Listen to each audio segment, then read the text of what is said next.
Oh, the prompter's on. Edgar Allan Poe, we're on the airwaves, people. So, recently, R&B singer R. Kelly was arrested and incarcerated. He's been accused of multiple acts of child molestation over the past 2 decades, and he was arrested on the basis of 10 counts of aggravated sexual assault of minors, facing up to 70 years in prison if convicted. His bail was set to $1 million that he was unable to pay, yet, out of the blue, a mysterious woman came and posted $100K bail to grant his temporary freedom. The woman has been met with a heap of backlash,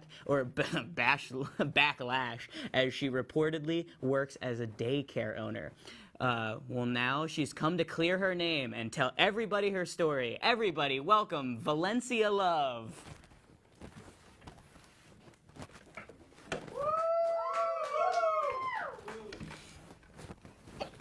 All right, well, welcome, Valencia. Hold up, you're definitely not Valencia Love, are you? No, I'm her close friend Deb, who speaks on her behalf. Well, can I call you Valencia? Okay, Valencia. To be clear, it was you that posted the $100K bail for R. Kelly, right? Yes, I did? So what made you or your friend do such a thing? Given that R. Kelly, well, you know, he's R. Kelly. Robert is more than this monster that the media are making him out to be. He's my friend. Does he have a troubling past? Yeah. But who doesn't? Don't we all make mistakes? I mean, like, yeah, but, like, there's a difference between, like, getting in an argument, cheating on somebody, messing up on your lines, and molesting kids for 20 years. We all make mistakes. Okay. Well, some were really shocked when a woman came out of nowhere to post bail for R. Kelly. How do you know R. Kelly? Deb. I mean, Valencia. We've been friends 4 months, but he's told me all about his life. I feel like I've known him forever. He's a good man, always sang and hung around in high school, then as an adult still sang and hung around in the high school. He had a thing for high schools, I think. Yeah, that's kind of the issue here. Then he became a star. He always had a thing for music. He sang in the kids' choir. Really? Oh, he must have been one talented kid. No, he was like 20-something. He just had like a thing for the kids' choir. And that didn't seem odd to you? No, why? All right, moving on. So you said that you've known him for a couple of months. What made you want to drop so much money to set him free? Well, when you love someone, you'll pay any price. I see. Besides, that's what friends do. The friends bail friends out for sexually assaulting children? That's what friends do. I'm starting to think that there's a little bit more involved with this situation than you're letting on, Miss Love or Deb or whatever. And all that money, what was your job again? Oh, I used to run a daycare in Chicago. Used to? Yeah, had to close it down. Turns out lots of parents hate it when your best friend is R. Kelly and you manage a bunch of children. Who would have thought, am I right? Yeah, crazy. So you made $100,000 off of watching kids? Of course not. Kids aren't worth that much. I mean, unless Robert says so. What do you mean, Robert ran the daycare? No. Silly. I ran the daycare. The kids were for Robert. What? Yeah, think of it as a normal daycare, right? Where we all teach educational programs. Only thing is that the stuff we do is purely listen to I Believe I Can Fly on repeat for 8 hours and teach kids how to act when they reach the ripe age of 14. 14. Oh my God, that's terrible. That's not what a daycare is. Was there any actual teaching there? Of course there was. We also taught kids what not to say when the cops, so Mr. Robert wouldn't go to jail. Highly educational. Miss Deb, Miss Love, you ran a child grooming ring. See, that's where you're wrong. Child grooming ring is so dark. We prefer the word charm school. That paid well. Thousands of dollars well, to be exact. And you didn't see anything wrong with that. Why would I? I mean, who am I to stop him from getting his supply? If anything, that makes me the bad guy and goes against capitalism. And free opportunity is what this country is about. So if you're anti-sex child ring, then you are anti-American. I can't believe what I'm hearing right now. Oh my gosh, this is what one of those moms said when I told her Robert was playing Naked Twister with her daughter. Small world. What do you do now? Well, since people hated the daycare, I just ended up starting a restaurant. Robert helped me finance it. Oh, well, that's nice. At least he's out of trouble. It's pretty kid-friendly.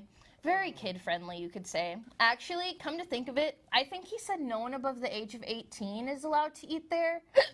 And there's crushed Benadryls in all the food, so you know it's healthy. How many child sex rings have you crafted for R. Kelly? I mean, as long as kids are hitting puberty, there's money to be made. Please, just leave. Leave. Fine. Ew. I gotta get back to running the restaurant anyway. It's someone's birthday today. They're turning 14, so it's golden shower time for Robert. You let the kids drink champagne? No. No. All right, Valencia Love, Deb Hiccups. She lets R. Kelly pee on the kids. Ugh. Well, we all know who he really might like peeing on, right? Yo-Mama. Wow. Urination sure is exhilarating, right? That's how people act. Ready for something boring? How about government tax budgets? All right. Back in late February, the Trump administration had decided to defund Planned Parenthood because the administration fears the ghost baby fetuses might haunt them. They already have a lot of hauntings due to drug price gouging, non-enforcement of civil rights, and just being bad at their jobness. Well, unfortunately, that's only the start. Soon, red states like Texas, Arkansas, and even Alaska will be defunding random institutions, mostly because they're bored. If you listen, you can hear all the libertarians getting erect at the same time. Arkansas will be defunding the amount of money it gives to big oversized crosses for no reason in particular.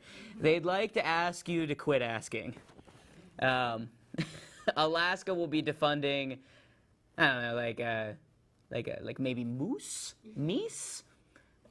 They've already defunded the night within their 24-hour day. I don't know where they go next. But Texas is going pretty petty.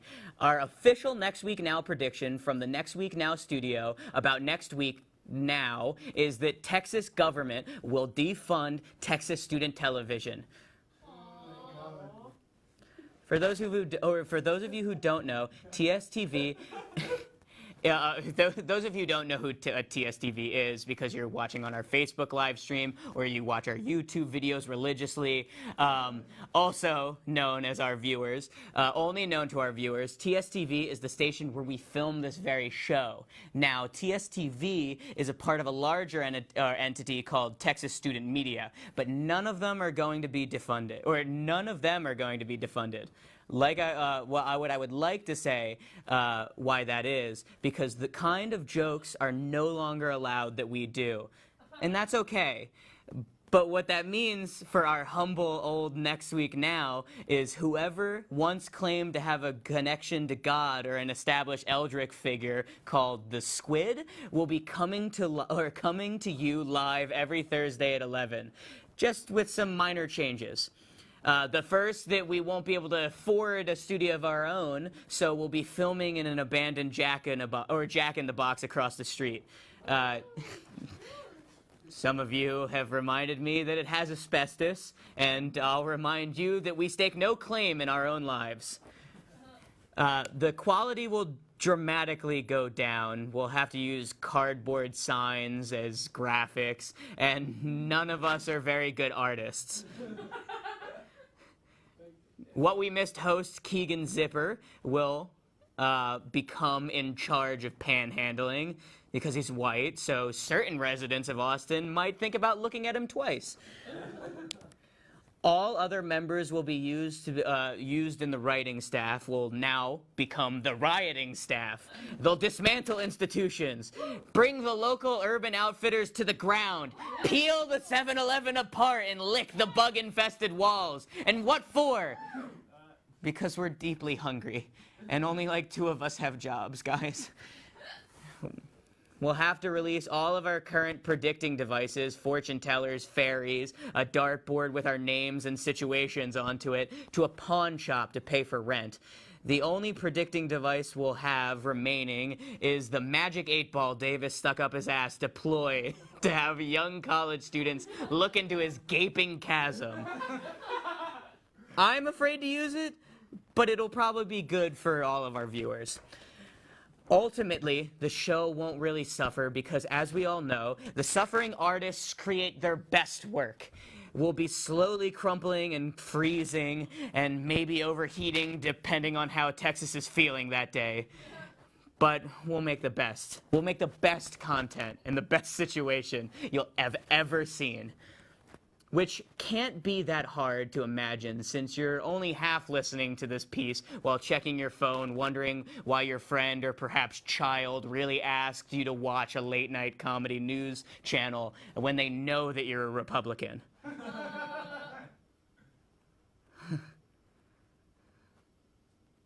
Oh. You're still here. I'm sorry. They usually leave by now. People always leave me. Sometimes, maybe I think I make them leave this world as a defense mechanism. Like I get them to do it first. But you're different, aren't you? My last prediction is that I might finally make a friend. Right? You listen. Wait. Wait, what's going on? Where are you going? No, come back. No, come back. Come back, please.